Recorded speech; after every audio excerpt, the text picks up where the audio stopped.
मुलायम सिंह सहित 5 लोग सांसद बने थे 2014 में, यानी सैफई परिवार का वो कुनबा जिसने लोकसभा में 5 लोगों को भेजा था। पिछली बार 6 लोग इस चुनाव में किस्मत आजमा रहे थे अपनी, और उसके पहले अगर बात करें 2014 की तो 4 लोग, यानी एक ही परिवार से 4 लोग चुनाव में अपनी किस्मत आजमाए और चारों चुनाव जीत गए। लेकिन 2019 में मोदी लहर में लोग हार भी गए। 2024 के चुनाव में फिर से छक्का मारने की तैयारी में सैफई परिवार, यदि देखा जाए तो अखिलेश यादव का टिकट अभी तक घोषित नहीं हुआ है, लेकिन इस बार भी 5-5 लोग मैदान में आ जाए। बिल्कुल, अखिलेश ने तो ये अब मुहर लगा दी है कि वो अब चुनाव नहीं लड़ेंगे। अपनी जगह पर उन्होंने कन्नौज से इस बार तेज प्रताप यादव यानी लालू यादव के दामाद को टिकट दे दिया है। तेज प्रताप महागठबंधन, तेज प्रताप यादव लालू प्रसाद यादव के दामाद हैं, यानी बिहार यहाँ भी चढ़ बढ़ करके हिस्सा ले रहा है। हम हैं जयपाल के साथ, और आज का यह वीडियो परिवारवाद को लेकर के भाजपा काफ़ी मुखर रहती है, और परिवारवाद को लेकर उनके भाषण के कोई न कोई अंश भी होते हैं, लेकिन इस बार फिर से उन्हें एक मौका मिल रहा है परिवारवाद का।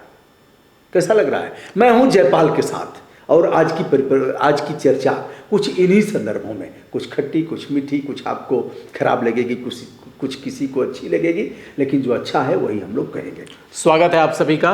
खास मुद्दा है परिवारवाद, और जब सैफई परिवार की बात आती है तो हर किसी के कान खड़े भी हो जाते हैं, और इसका जिक्र प्रधान सेवक बार बार अपने मंच से करते ही रहते हैं, बाबा। तो परिवारवाद एक ऐसा शब्द है जो लगातार समाजवादी पार्टी को परेशान भी करता रहा है, लेकिन एक ऐसे नेता थे जो इन सब बातों की बिल्कुल परवाह नहीं करते थे, मुलायम सिंह यादव। हर परिवार के अपने सदस्य को लेकर आए। बीच में जब उनका मन किया कि यहाँ से छोड़ के कहीं और जाए या कहीं और से छोड़ के कहीं और चुनाव लड़े, तो अपने किसी सदस्य को ला देते थे। अच्छा, सिर्फ पुरुष ही नहीं, महिलाएं भी राजनीति में आ गई, और सबसे पहली शुरुआत 2005 में शिवपाल यादव की पत्नी सरला यादव ने कर दिया, जब वो वहाँ से कोऑपरेटिव का जो पूरा एक सिस्टम था वहाँ से निकल के आई और उन्होंने ब्लॉक प्रमुख में अपना दबदबा कायम रखा। तो उस हिसाब से देखें तो महिलाओं से लेके पोते और ये बेटे और उसके बाद बहुएं सब बिल्कुल राजनीति में रमे हुए हैं। और इस बार 2024 के लोकसभा चुनाव में 5 लोग एक ही परिवार से चुनाव लड़ रहे हैं। बेहद दिलचस्प मामला है। अखिलेश यादव ने सबके सीट की जो अनाउंसमेंट है वो भी कर दी है, लिस्ट भी आ गया है। लेकिन एक बात आपको और हम सबको सोचना चाहिए कि यादवों की पार्टी कही जाती है समाजवादी पार्टी, लेकिन आप बड़ी बारीकी से देखेंगे तो अब तक जितने भी लोगों के नाम इस लिस्ट में आए हैं, किसी यादव का नाम नहीं है जो इस परिवार से अलग हो। दर्शकों को भी थोड़ा ये सोचना चाहिए और कि क्यों आखिर मुलायम सिंह यादव हो। मुलायम सिंह यादव ने तो कई बार यादवों को मौका दिया भी, लेकिन अखिलेश यादव ऐसा नहीं कर पा रहे हैं। वो किसी भी यादव को जो उनके परिवार से अलग हो, किसी को मौका नहीं दे रहे हैं। राम गोपाल अपने बेटे को सेट करने में लगे हैं, शिवपाल अपने बेटे को सेट करने में लगे हैं, और जो लगे हैं कि हो गया मतलब लगे हैं, हाँ लगे ही है, जनता मुहर लगाएगी। ये तो लग चुके हैं अपने तरफ से, इन्होंने पूरी कोशिश कर दी। अपने भी लड़ लेना चाहिए था, बेटे को कहीं और दे देते। शिवपाल अभी तो मैं जवान हूँ, अभी तो शिवपाल यादव, मुलायम सिंह की तस्वीर शिवपाल में लोग देखते हैं, और शिवपाल यादव ने बीपीएड यूपीएड भी किया है। गेम टीचर अगर देखा जाए तो कहीं अध्यापक होते तो गेम टीचर होते। शिवपाल यादव पहले बदायूं से उनका नाम आया, नाम चला। बदायूं से पहले तो धर्मेंद्र यादव को दिया गया, उसके बाद शिवपाल यादव आ गए, चच्चा आ गए, चच्चा के बाद उनके बच्चा आ गए। तो अब बच्चा मैदान में है, और लोगों ने कहा साहब अब आप हट जाइए। लोग कैसे कहेंगे, कहलवाया गया होगा। बहरहाल अब उनके बच्चे आदि। शिवपाल यादव की खासियत है कि वो कभी भी विधानसभा चुनाव के आगे लोकसभा लड़ने की हिम्मत नहीं दिखाते हैं। राम गोपाल यादव भी चुनाव लड़े, लेकिन वो संभल से एक ही बार लड़े, उसके बाद वो सीधे राज्यसभा से बिल्कुल सेफ सीट अपनाते हैं और वहीं बैठ के पूरी राजनीति कहा जा सकता है। शिवपाल एक बड़े पहलवान हैं, कद्दावर पहलवान हैं, और लड़ सकते हैं बशर्ते उत्तर प्रदेश की राजनीति में ही उनका मन लगा। कई बार वो है कैबिनेट मिनिस्टर रहे अपने मुलायम सिंह यादव के समय में, इनके समय में, तो उधर ध्यान नहीं गया होगा। बिल्कुल, शिवपाल यादव को तो मुलायम सिंह यादव ने भरे मंच पे भी कहा था कि ये वो मेरा भाई है जिसने मेरे लिए पर्चा तक बांटा है। तो शिवपाल यादव ने समाजवादी पार्टी को खड़ी करने के लिए अपना सब कुछ लगा दिया था, और यही कारण है जब मंच पर अखिलेश यादव, शिवपाल यादव और मुलायम सिंह यादव में तकरार सामने आई तो फिर उसके बाद वो अलग हुए और अपनी पार्टी बनाई। और अब सब जानते हैं कि पार्टी विलय हो गई है समाजवादी पार्टी में, तो अब चाचा भतीजा सब लोग एक साथ हैं, लेकिन शिवपाल यादव के अंदर वो दमखम तो है ही, और पार्टी में एक तबका भी है जो शिवपाल यादव को मानता है। और यही कारण है कि शिवपाल ये चाहते हैं कि जब तक मेरी चल रही है पार्टी में, कम से कम बेटे को सेट कर दें, क्योंकि रामगोपाल यादव ने अपने बेटे को सेट कर ही दिया है। और धर्मेंद्र यादव इधर से उनके बेटे हैं अभय राम के बेटे हैं, वो सेट हो चुके हैं। और अखिलेश यादव ने जिनको कन्नौज से अभी टिकट दिया है वो उनके भतीजे लगते हैं अखिलेश यादव के।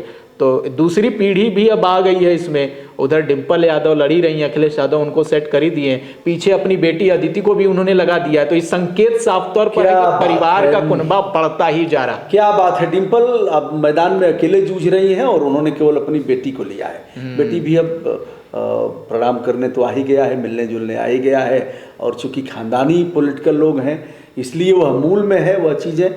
तो डिम्पल तो छक्का मारेंगी ऐसा लग रहा है। बिल्कुल। जिन लोगों को उतारा गया है, हमने और भी वीडियो इस मामले में किया है, तो डिम्पल ने कह दिया है कि किसी को आने की ज़रूरत नहीं है, सब लोग अपना अपना देखें और हम अपना देखेंगे।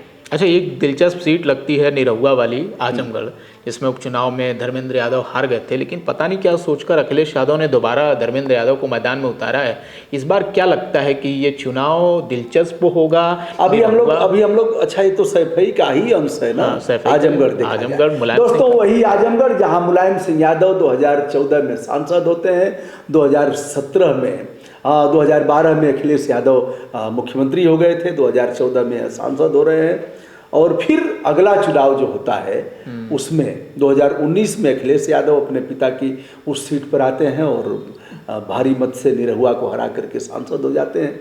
2022 के चुनाव में वह करल से विधायक होते हैं, तत्पश्चात इस सीट को छोड़ते हैं, फिर धर्मेंद्र को भेजते हैं कि जाओ मेरे भाई, जैसा कि जयपाल ने कहा कि एक हटता है तो दूसरे परिवार को वहीं लाइन में लगा देता है।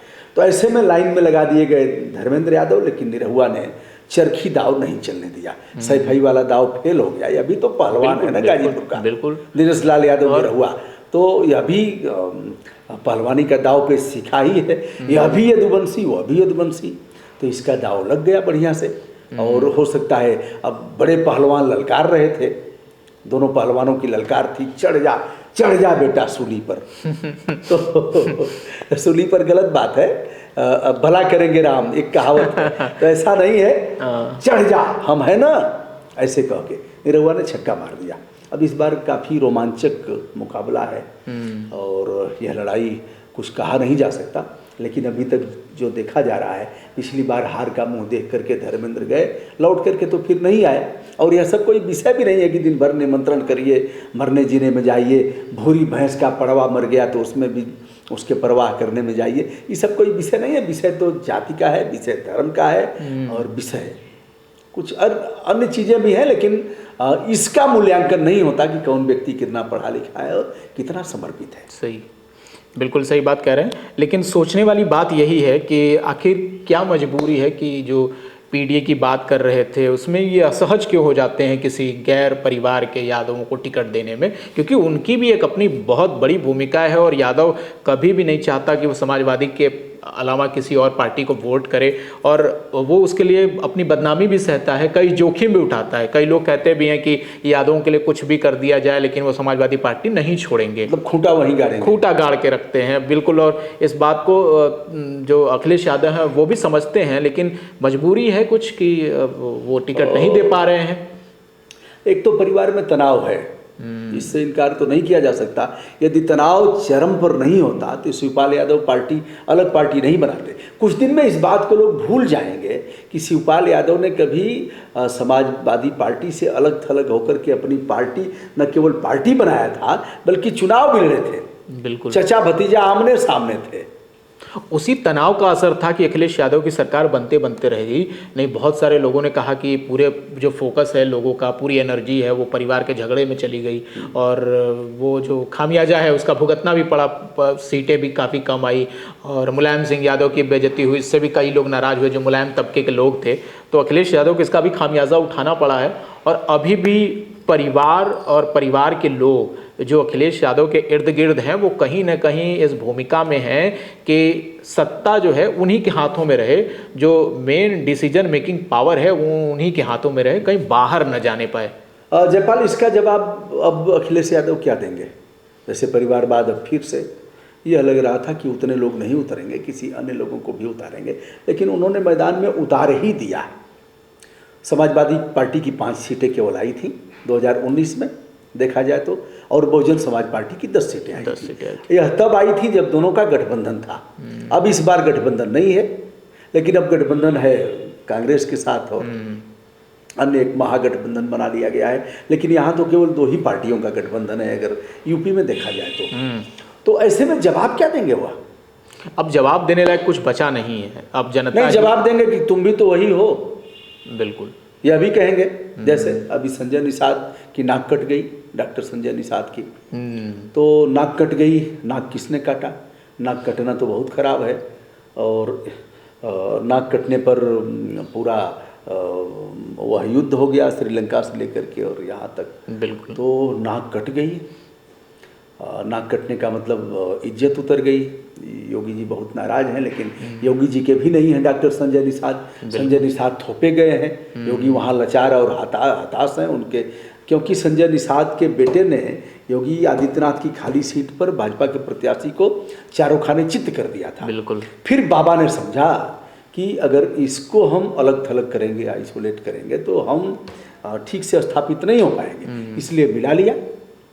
तो अगर देखा जाए परिवारवाद की बात किया जाए तो भाजपा में भी कई लोग हैं, जैसे बहुत सारे लोग बड़े पड़े हुए हैं। रक्षा मंत्री जी हैं, उनके बेटे हैं, बेटे पंकज सिंह, अभी मनोज सिन्हा हमारे यहाँ के हैं, उनके बेटे भी हैं।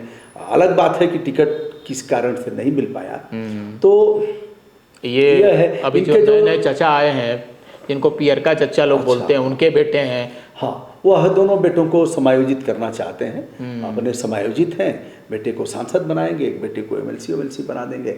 ठीक है, 2 ही बेटे हैं, शायद बेटी वोटी होगी तो देखेंगे। तो संजय निषाद अब लेकिन यह कहेंगे साहब वह तो हमारे गठबंधन के न हैं, हमारी पार्टी के थोड़े ही हैं। तो यह कुतर्कपूर्ण बयान एक तरह से होगा। बिल्कुल, इसे तर्कपूर्ण आधार नहीं माना जा सकता। बिल्कुल। तो अब ये तय करना लोगों के हाथ में है, चुनाव का वक्त है, और ऐसे में परिवारवाद को लेकर जो पूरी बहस चल रही थी उस पर हम लोगों ने एक कोशिश की है कि आप लोगों के सामने वो विषय लाया जाए और निष्पक्ष तरीके से लाया जाए, क्योंकि परिवारवाद हर पार्टी में है और बात सिर्फ एक ही पार्टी की होगी तो फिर बात अधूरी रह जाएगी। किंतु इसमें एक बड़ी लकीर खींचा है अखिलेश यादव ने। बिल्कुल, और यह परंपरा रही है, एक तरह से नई चीज़ कोई नहीं हो रही है। जैसा कि 2014 में हमने बताया और आपने बताया कि ब्लॉक प्रमुख हो, जिला पंचायत का सदस्य हो, अध्यक्ष हो, और ऐसे ऐसे। और ब्लॉक प्रमुख तभी ना होगा जब क्षेत्र पंचायत का चुनाव लड़ेगा। बिल्कुल, सबसे पहली इकाई है, क्षेत्र पंचायत सदस्य होगा तो उन्हीं में से एक ब्लॉक प्रमुख होगा। कोऑपरेटिव से लेकर के और सारे चुनाव में प्रतिभाग किया है, उसके बाद भी मोह भंग नहीं हुआ। कुछ तो है, एक नेता ने कहा था हमसे, नाम भी बता देता हूँ, चंदौली के पूर्व सांसद रामकिशन यादव ने कहा, सैफई हमारे लिए काबा है, सैफई हमारे लिए काशी है, और सैफई हमारे लिए मक्का और मदीना है। ऐसा कहा था। तो जहाँ इस तरह की सोच है वहाँ परिवारवाद कहते रहिए, जो उनके मतदाता हैं उन पर कोई असर नहीं पड़ता, इसका नहीं पड़ने वाला है। फिलहाल आज के दिन इतना ही। परिवारवाद को लेकर के एक फिर से अखिलेश यादव ने अपने परिवार के 5 सदस्यों को संसदीय चुनाव में उतारा है, जिसमें उनकी पत्नी भी है, भाई भतीजा यह लोग हैं। देखना यह होगा कि किस तरह से भारतीय जनता पार्टी परिवारवाद के नारे के खिलाफ, परिवारवाद को लेकर के जिस तरह से मुखर होती है, कितना कर पाएंगे, क्या होगा, यह तो अतीत के गर्भ में है। फिलहाल आज के दिन इतना ही। दोस्तों, मैं हूँ ब्रजभूषण दुबे, जयपाल के साथ ढेर सारी शुभकामनाएं। बहुत बहुत धन्यवाद।